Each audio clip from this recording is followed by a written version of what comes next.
তোমার জীবনের অশান্তি চেঁচামেচি ঝগড়াঝাটি ছাড়া আমি কখনো কিছু দিতে পারি না, পারবো না। শোনো, খাবার টেবিলে খাবার দেওয়া আছে, খেয়ে নিও। আর আমার সাথে 1 মাস কথা বলবে না।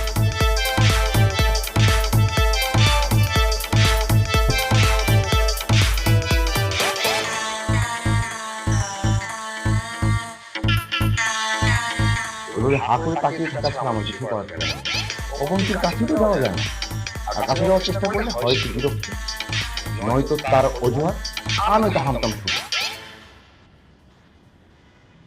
বিয়ে হয়েছে 6 মাস হলো, ফ্যামিলি থেকে বাচ্চার জন্য প্রেশার দিচ্ছে। আচ্ছা, এটা কি অস্বাভাবিক কিছু? আর আজকাল কাছে কি যাবো, তার হাতটা পর্যন্ত আমি খেতে পারি না। আর কিছু হলে 1 মাস আমার সাথে কথা বলা বন্ধ, আমার সাথে কথা বলবো না, আমার সাথে কথা বলবো না। কথা বলে না মানে তো বলেই না। আচ্ছা, আপনিই বলেন, আমি কথা না বলে কিভাবে বাঁচবো? বাচ্চা নেওয়া তো দোষের কিছু না। প্রতিটা ফ্যামিলিতে